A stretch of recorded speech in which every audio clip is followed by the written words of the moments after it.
דוקטור אנדרו שפרד הוא מנהל בכיר ומדען ראשי לכלי טיס בלתי מאוישים מסינקלר קולג'. הנושא של ההרצאה שלו, מל"טים לטיפול באירועי חירום. Hello, I'm Andrew Shepard. I'm the Executive Director and Chief Scientist of Unmanned Aerial Systems at the Sinclair College National UAS Training and Certification Center located in Dayton, Ohio. And today I'm going to start off with a quick review of some Sinclair areas of focus to help ground us in the project and what we were doing on it. So Sinclair has 5 main verticals ranging from curriculum and consulting, applied research and development, integrated data analytics, advanced simulation, and commercialization and civil application development. So today I'm primarily going to be highlighting our collaborative work on applied research and development and commercial and civil application development. That specifically is focused on the development of an autonomous UAS-based search and rescue tool working in partnership with our partners in Israel at Simlot. And this was through funding from the BIRD Foundation, the Binational Industrial Research and Development Foundation. A little bit of a brief program overview. So we started the development looking at ways that we could develop a UAS software and hardware in the loop solution meeting American or United States Department of Homeland Security and Israeli police and security areas of interest. And it's been, as I mentioned, a co-project executed by Simlot from Petah Tikva and Sinclair here in Dayton. We started the project building on technology on the software side that Simlot had developed over the years. And we began in May of 2017 and we're scheduled with an extension due to the pandemic to conclude in December of 2020.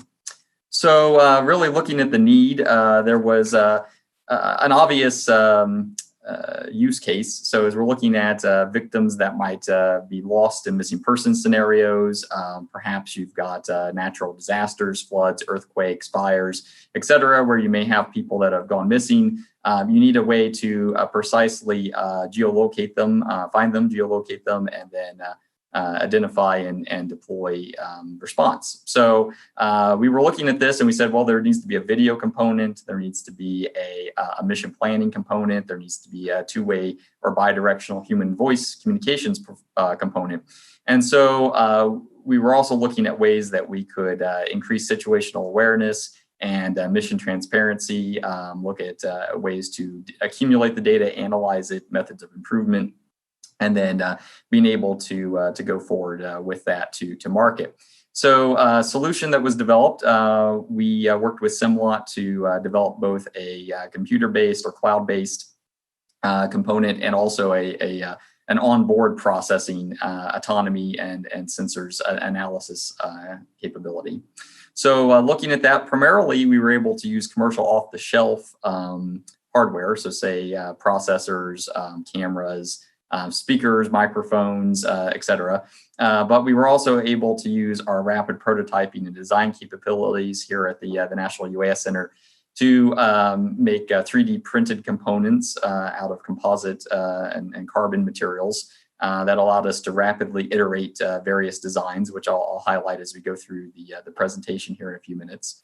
And the idea was that you wanted a system that was integratable into multiple UAS systems without having to do any major or really any changes at all to those commercial off-the-shelf aircraft. And so we were able to achieve that working through the development over the last few years. And so really this introduces a game-changing search and rescue capability, enhances your ability to not just leverage the ISR video capabilities that many aircraft might have, but it now gives you a way to communicate with those in the environment in situ as you're moving forward. And then leveraging that through cloud-based applications that Simlot's developed, not just the mission planning and execution capability on a single ground control station, but then being able to integrate those across multiple systems deployed throughout a response. So the concept and context, you might have ground search and rescue teams working with deployed UAS in a region of interest, deployed to a more specific area of interest. And then as you might identify somebody from an aircraft, for example, through video that might be in need of assistance or a missing person, you're then able to deploy the two-way voice capability of the system and identify and ascertain whether those people actually are in need of assistance, their condition, and then the appropriate response. So you're able to actually integrate the system with ground-based assets as well, not just airborne, but we can delve into that a little bit later. So the product that Simlot is developed and rolling out is been branded as Specto. It allows you to integrate aircraft in the future, not just unmanned aircraft, but traditional aircraft as well. Various sensor feeds, perhaps ground vehicles, ground search and rescue teams. Really, any sensing platform can be ingested. But for the purposes of today's talk and our current development, we've really focused on unmanned aircraft. So a little bit of an overview of Specto. It really enhances that search and rescue capability. It's a unique combination of sensors and algorithms that allow us to quickly identify using things like computer vision, artificial intelligence processing for human form detection, some human voice identification and processing, in addition to just being able to communicate through the speaker microphone system. As I mentioned, it's cross-domain capable. So now I'm going to provide a little bit of background on our development and testing.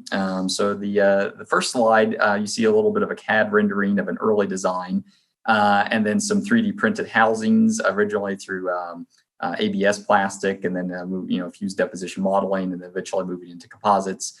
And we set up a rig in our National UAS Center and our UAS flying pavilion, and you can see there that there's a winch system that's integrated into the design.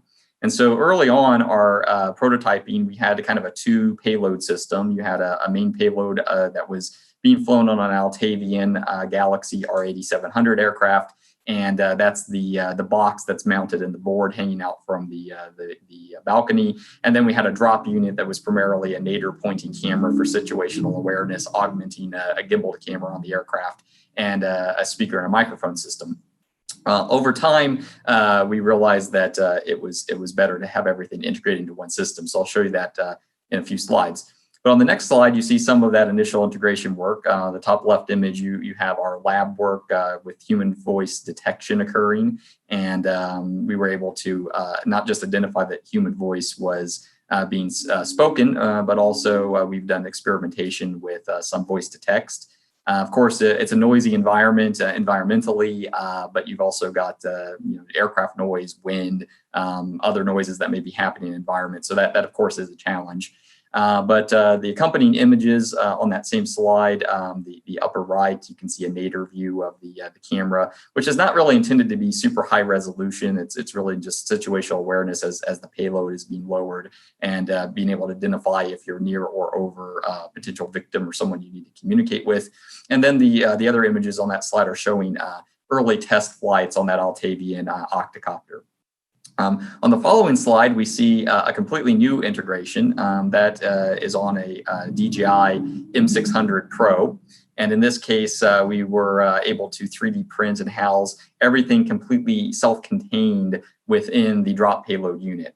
So instead of having a two payload system, we were able to get that into a single payload that had the winch, all the radios, the nadir camera, the speaker, the microphone, the processors. Everything is then on board that single component, which is then just a carabiner mounted onto the aircraft through a winch line. See an early flight with that design in front of our mobile ground control station here on campus. And on the following slide, you can see more of an operational test. Seth Schwartz, who's our program manager for commercialization and technology transfer, operating the control station there for the payload. And of course, in this case, the aircraft's command and control system remains the same. So the pilot was flying the DJI as the pilot normally would through the same interfaces and control systems. The payload has its own control interface as well. So on the next slide, we have an example of the aircraft in flight. At this point, the payload is still stowed. So it hangs underneath the aircraft with its mounting.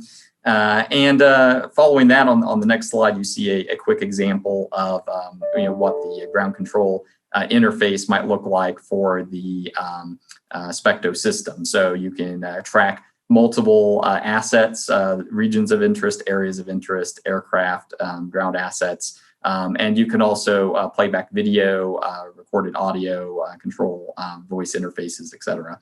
So Simlot has primarily been focused on the interface, the software, and all of the integration components on that front, whereas we at the National UAS Center have been focused on the hardware development, the prototyping, the test flights, software testing in coordination with hardware, etc. So on the next slide, we're going to show a quick video, and I'm going to just let that play for about 30 seconds or so. What you're going to be listening for here is two-way voice communications occurring. I'm in the lower portion of the frame talking to the payload, which has been deployed on the winch system contained within the payload from a DJI Matrice M600. And you'll hear the aircraft noise, but what we're pointing out here is that in this early prototype, you do have two-way voice communication and conversation capability. So I'm going to stop talking for about 30 seconds here and let that communication occur on the video. Montgomery County Fairgrounds. I think I'm okay. It's pretty hot out today though. How warm is it?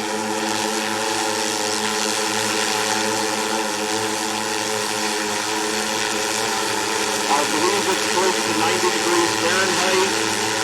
Okay, so hopefully you were able to hear that and make out everything.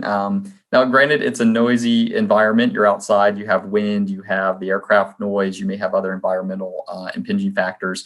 But what's really great here is that you're able to carry on a conversation with somebody from the air at a remote location, perhaps somewhere that you're not able to access through the ground due to security or safety considerations, and it's certainly intelligible. So that's great, and that's the goal. This video that we just played was actually still prototype phase. We're continuing to improve the audio quality and the function of the software and the hardware components.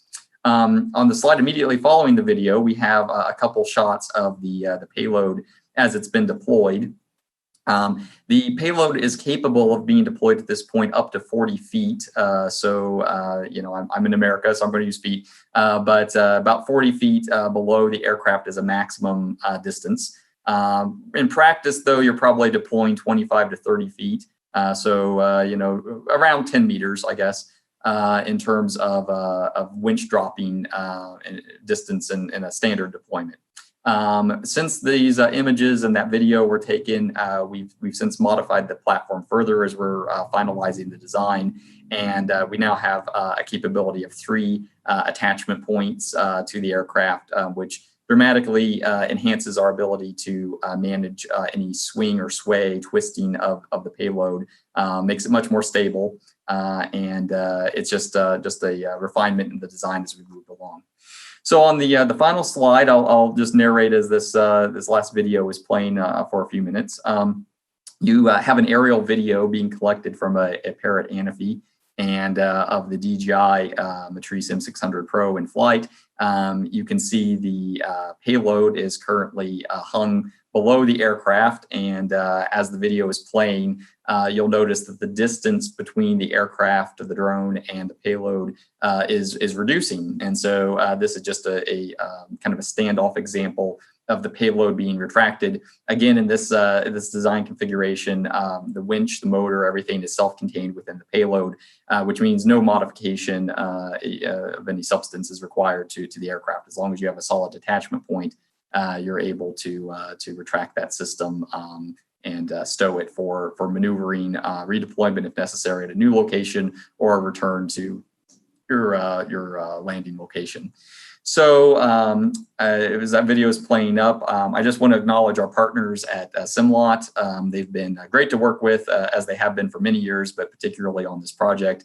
We love working with them. We love working with our friends in Israel. And we also want to acknowledge the funding support from the Bird Foundation.